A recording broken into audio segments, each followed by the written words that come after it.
দেবদত্ত বাবুর সামনে ছুটিকে নিজের স্ত্রী হিসাবে মেনে নিল অভি। হ্যাঁ বন্ধুরা, সম্পূর্ণটা জানতে ভিডিওটা প্রথম থেকে শেষ পর্যন্ত দেখতে থাকুন। ধারাবাহিকের শুরুতে দেখা যাচ্ছে ছুটি সাবিত্রীদিকে বলছে যে বাবা, আমার মনে হচ্ছে আমি আমার ফোনটা ওই বাড়িতে ফেলে চলে এসেছি। সাবিত্রী তো এবার ছুটিকে বলছে, এই নে তুই আমার ফোন থেকে ফোনটা কর, কিন্তু কাজের বাইরে একটাও কথা বলবি না। ছুটি তো এবার সাবিত্রীদির ফোনটা হাতে করে নিয়ে বলছে যে সাবিত্রীদি, তুমি একটা জিনিস খেয়াল করেছো, উনি কিন্তু আমাকে একবারও আর ফোন করলেন না। নিশ্চয়ই পড়ে পড়ে ঘুমাচ্ছে। আমি তো ফোনটা ফেলে এসেছি, উনি কিন্তু ভালো করে জানে যে আমি কোথায় যেতে পারি। তুমিই তো আছো আমার একমাত্র যেখানে আমি আসতে পারি। তাও কিন্তু তোমার কাছে একবারও জিজ্ঞেস করলো না বা খোঁজ নিল না যে আমি তোমার কাছে এসেছি কিনা। হাতে শুধুমাত্র এসি রিমোটটা দিয়ে দাও, শুধুমাত্র এসিটা চালিয়ে দিতে পারে। সারাক্ষণ শুধু খ্যাটখ্যাট খ্যাটখ্যাট খ্যাটখ্যাট করে যাচ্ছে। হাসিটা এতটা সুন্দর, কিন্তু তাও একবারও হাসার চেষ্টা করে না। সাবিত্রীদি তো এবার ছুটির কথাগুলো শুনে পুরো চমকে গেছে। ছুটিকে বলছে যে এই এক মিনিট এক মিনিট, তুই কি ওর প্রশংসা করছিস নাকি? একটু আগেই তো বললি নাকি ও একদম ভালো মানুষ নয়, এখন আবার বলছিস যে ওর হাসিটা নাকি খুব মিষ্টি। ছুটিতে এবার কি বলবে, ধরা পড়ে গেছে, তাই কথাটাকে ঘুরিয়ে দিয়ে বলছে যে না না, একদম ফালতু লোক, পুরো খ্যাঁকশিয়ার লোক একটা, ওনাকে একদম আমি পছন্দ করি না। সাবিত্রীদি এবার মনে মনে বলছে না না, লক্ষণটা তো ভালো ঠেকছে না। বিয়েটা হতে পারে নকল, কিন্তু লক্ষণগুলো তো দেখতে পাচ্ছি পুরো পিওর বইয়ের মতন। ছুটিও তো এদিকে মনে মনে বলছে যে না না, আমিও ফোন করব না। আমার এক ফোঁটাও একবারের জন্য খোঁজ নিল না, না আমিও ফোন করব না। অপরদিকে দেখা যাচ্ছে যে অভি তো রেডি হয়ে গেছে সকাল সকাল অফিস বেরোবে বলে, একার মতন একা ছুটির সঙ্গে বকে যাচ্ছে। হঠাৎ করে অভি বুঝতে পারে যে ছুটি তো ঘরেই নেই এখন। এবার তো সেখানে শতরূপা এসেছে। শতরূপা এসেই অভিকে বলছে যে অভি, ছুটির কোনো খোঁজ পাওয়া গেল? অভি তো এবার শতরূপাকে রাগমাগ দেখিয়ে বলছে যে ও একটা অ্যাডাল্ট মেয়ে, ও গেছে, আবার ঠিক সময় মতন ফিরে আসবে, আমাদের চিন্তা করার কোনো দরকার নেই। শতরূপার তো এবার একটু সন্দেহ হয়, অভিকে বলছে যে আমি না তোদের কেমিস্ট্রিটা একদম বুঝতে পারি না। হঠাৎ করে তোদের মধ্যে এতটা প্রেম, আবার হঠাৎ করে তোদের মধ্যে এতটা দূরত্ব। অভি এবার কি বলবে, বলছে না না মা, সেরকম কোনো ব্যাপার নয়। আসলে দূরত্ব বাড়লে না ভালোবাসাটাও বাড়ে। মা তুমি আবার বেশি দেরি করো না, তুমি আমাকে তাড়াতাড়ি খেতে দাও, আমি অফিস বেরোবো। তো শতরূপা তো এবার ওখান থেকে চলে যায়। শতরূপা চলে যাওয়ার পর অভি তো নিজের আলমারিটা খুলেছে কিছু ড্রেস বের করবে বলে। ঠিক তখনই তো আলমারির ভেতরে অভি দেখতে পাচ্ছে যে ছুটি বসে আছে। অভি তো এবার যেখানে যেখানে যাচ্ছে ছুটিকেই শুধুমাত্র দেখতে পাচ্ছে ঘরের চারি কোণে। অভি তো এবার রেগে গেছে, একার মতন একা বলছে যে সব কিছু এইগুলো না গটাপ, আমাকে এমনভাবে অভ্যেস করানো হয়েছে যে ওকে ছাড়া আমি চলতেই পারছি না। না না, আমি কাউকে মিস করছি না, আমি কাউকে মিস করছি না। অভি তো ছুটিকে খুব মিস করছে, কিন্তু মুখে বলছে না। বলছে অভিমন্যু শঙ্কর রায় কাউকে মিস করে না। আমি না আগে আমার নিজের জিনিস সব কিছু আমি খুঁজে পেয়ে যেতাম, এখন এমন একটা ব্যাপার হয়েছে যে আমি আমার নিজের জিনিস কোনো কিছুই খুঁজে পাই না। বাড়ির কোথায় কি আছে আমি কিছু বুঝতেই পারি না। কয়েকদিন এসে আমার জীবনটা পুরো ঘিপুড়ি ঘেঁটে দিয়েছে। অভি তো এবার এইসব নিয়ে গজগজ করছে, হঠাৎই ও আবারও ছুটিকে দেখতে পাচ্ছে।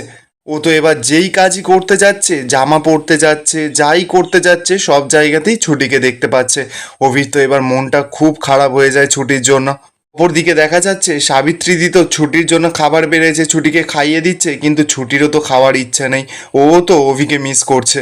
এটা থেকে পরিষ্কার যে দুজন দুজনকে পুরোপুরি ভালোবেসে ফেলেছে, কেউ কাউকে ছাড়া থাকতেই পারছে না।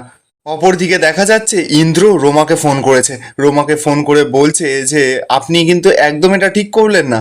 আমি না অভির থেকে সমস্ত কিছু শুনেছি, আপনি যে একবার অভির বাড়িতে যাবেন সেটা একবার আমাকে জানাতে পারতেন। রোমা তো এবার ইন্দ্রকে বলছে, ইন্দ্র একবার আমার কথাটা শোনো। ইন্দ্র তখন রোমাকে সরাসরি বলছে যে তোমার কথাটা আমি কি শুনবো, তুমি খুব ভালো করে জানো যে আমি অভির থেকে লুকিয়ে কিন্তু তোমার সঙ্গে যোগাযোগ রেখেছি। রোমা তো এবার ইন্দ্রকে ভুলভাল বোঝাচ্ছে, বলছে ইন্দ্র তুমি বিশ্বাস করো, আমি না সময় করে উঠতে পারিনি তোমাকে এটা জানানোর জন্য। ইন্দ্র তো এবার সরাসরি রোমাকে বলছে যে এত বড় একটা প্ল্যান করার সময় কোনো সময় লাগেনি। দেখুন আমি না সরল হতে পারি, কিন্তু এতটা বোকা নই। রোমা এবার কি করবে, ইন্দ্রকে বলে যে আপনি আমার কথাটা প্লিজ একবার বিশ্বাস করুন। ইন্দ্র তখন জানাচ্ছে যে আপনাকে আবার বিশ্বাস করব আমি? আপনার সঙ্গে না আমার কথা বলতে একদম ইচ্ছাই করছে না, আপনি ফোনটা রাখুন। এই বলেই তো ইন্দ্র ফোনটা রেখে দেয়। ইন্দ্র তো এবার ফোনটা রেখে গজর গজর করছে, বলছে যে কেন যে আমি বিশ্বাস করতে গেলাম এই রোমা বলে মেয়েটাকে, ও নাকি আবার আমার লেডি লাক। ও আমাকে একটা কথাও শেয়ার করে না, ওর সঙ্গে আমি কোনো সম্পর্ক রাখতে চাই না। অভি তো এবার এদিক দিয়ে চিৎকার করে করে ইন্দ্রকে ডাকছে, বলছে ইন্দ্র কোথায় গেলি রে, ফাইলটা নিয়ে আয় তাড়াতাড়ি। ইন্দ্র তো এবার রাগমাগ দেখিয়ে ফাইলটা নিয়ে গেছে অভির কাছে। অভিও তো এবার ইন্দ্রর ওপর রাগ দেখাচ্ছে, বলছে একটা ফাইল আনতে এতক্ষণ লাগে, তাড়াতাড়ি দে ফাইলটা। এই বলেই তো ফাইলটা খুলেছে। ইন্দ্র তো এবার অভিকে বলছে যে কার রাগ কার ওপরে দেখাচ্ছিস তুই? দেখ, এ দুনিয়াতে না 1%ই মানুষ আছে যাকে বিশ্বাস করা যায়, আর তার মধ্যে ছুটি পড়ে। সে হচ্ছে রেয়ার পার্সন। তার ওপরেও না তুই অযথা রাগ দেখাচ্ছিস। অভি তখন বলছে, হ্যাঁ ছুটিকে বিশ্বাস করা যায়, এটাই তোর তাহলে অবজারভেশন? ইন্দ্র তখন বলছে, ইয়েস মাই লার্নেড ফ্রেন্ড, এটাই আমার অবজারভেশন। তুই বলিস না যে তুই কাউকে দেখলে সামনে থেকে বলে দিতে পারিস যে সে দোষী কি দোষী নয়, কিন্তু আমার তো সেটা মনে হয় না। অভি তো এবার ছুটির কথাটা মনে পড়ছে যে ছুটিও তো কালকে রাতে এমন কথাটাই বলেছিল। ইন্দ্র তো অভিকে আরো বলছে যে তুই যদি সত্যি মানুষকে দেখে সামনে থেকে চিনতে পারতিস তাহলে না আজকে ছুটিকে বাড়ি থেকে বেরিয়ে যেতে হতো না অভি।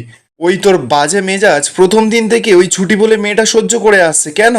সুতরাং ভাই তুই ছুটির দিকে না একদম আঙুল তুলতে পারিস না, আর ওকে বাজে কথা বলতেও পারিস না। তুমি কখনো ওর খোঁজ নেবে না, কিচ্ছু করবে না, আর তোমার ড্যামেজ কন্ট্রোল করার জন্য কে আছে? এই ইন্দ্র। আর তোকে না আরেকটা কথা বলতে খুব ইচ্ছা করছে ভাই, যে তোর এই বাজে ব্যবহারের জন্য ছুটিকে অনেক দিন আগেই কন্ট্রাক্টটা বাতিল করে বেরিয়ে যাওয়া উচিত ছিল। এই বলেই তো ইন্দ্র ওখান থেকে রাগমাগ দেখিয়ে চলে যায়। অভি তো এবার মনে মনে বলছে যে সত্যি ছুটি আবার কন্ট্রাক্ট ভেঙে চলে যাবে না তো? আমি তো এমন কিছু করিনি যে ছুটি এরকমভাবে কন্ট্রাক্ট ভেঙে চলে যেতে পারে। অপরদিকে দেখা যাচ্ছে সাবিত্রী দি তো তাড়াতাড়ি করে ফোনটা এনে ছুটিকে বলছে, এই দেখ না আমার ফোনে একটা নতুন নাম্বার থেকে ফোন এসেছে, ওই উকিল ছোঁড়াটাই মনে হয় ফোন করেছে। ছুটি তো এবার নাম্বারটা ভালো করে দেখে বলছে, এটা তো ইন্দ্রদা। ইন্দ্রদার ফোন থেকে মনে হয় উকিল স্যার আমাকে ফোন করেছে। এবার তো ছুটি খুশি খুশি মনে ফোনটা ধরেছে। ফোনটা ধরতেই দেখা যাচ্ছে যে ইন্দ্র অপর দিক থেকে কথা বলে ওঠে। ছুটির তো এবার মনটা ভেঙে যায়, বলছে ইন্দ্রদা। ছুটি এবার মনে মনে বলছে যে তার মানে উকিল স্যার আমাকে ফোনই করলো না, উকিল স্যার তাহলে নিজের জেদ ধরে বসেই আছে। অপরদিকে দেখা যাচ্ছে অভি তো অফিসের মধ্যে খুব চিন্তা করছে, বলছে যে এইভাবে কি ডিল ভেঙে যাওয়া যায়? ও আমাকে একটা ফোনও করলো না, টেক্সটও করলো না। আর যতই হোক ও তো আমার অফিসের এমপ্লয়, ও একটা ইমেলও পর্যন্ত করেনি, একটা মেসেজও পর্যন্ত করেনি। এইভাবে কি যখন তখন অফিসও কামাই করে নেওয়া যায়? এইসব অভি ভাবছে আর নিজের নখগুলো খেতে শুরু করে দিয়েছে। ইন্দ্র তো এবার সেখানে এসেছে, ইন্দ্র এসে নিজের হাতটা বাড়িয়ে দিয়েছে।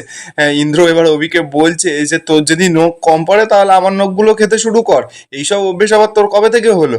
অভি তখন রেগে মেগে বলছে যে এইসব সঙ্গদোষ ওই ছুটির সঙ্গে মিশে মিশে আমার এইসব হয়েছে। ইন্দ্র তো এবার অভিকে বলছে যে কদিনের মধ্যে তুই যে ওর অভ্যেসগুলো সব কিছু ধরে নিয়েছিস, তাহলে তোর মনে হয় না যে ওর প্রতি তোর একটু খেয়াল রাখাটা উচিত? অভি তো এবার রেগে মেগে ইন্দ্রকে বলছে, একদম ফালতু কথা বলিস না ইন্দ্র। ইন্দ্র তখন অভিকে জানায় যে তুই চিন্তা করিস না, আমার ছুটির সঙ্গে কথা হয়ে গেছে। অভি তো এবার থতমত খেয়ে গেছে, ইন্দ্রকে এসে বলছে যে সত্যি তোর ছুটির সঙ্গে কথা হয়েছে? ছুটি এখন ঠিক আছে? ছুটি ভালো আছে তো? ইন্দ্র তো এবার অভিকে জানায় যে ও ছুটি সাবিত্রীদির বাড়িতে আছে আর ও এখন ভালোই আছে। আর এখানেই আজকের এপিসোডটা শেষ হয়ে যায়। আপনাদের কি মনে হচ্ছে, অভি কি ছুটিকে আস্তে আস্তে ভালোবেসে ফেলেছে? কমেন্টে আপনাদের মতামত অবশ্যই জানাবেন।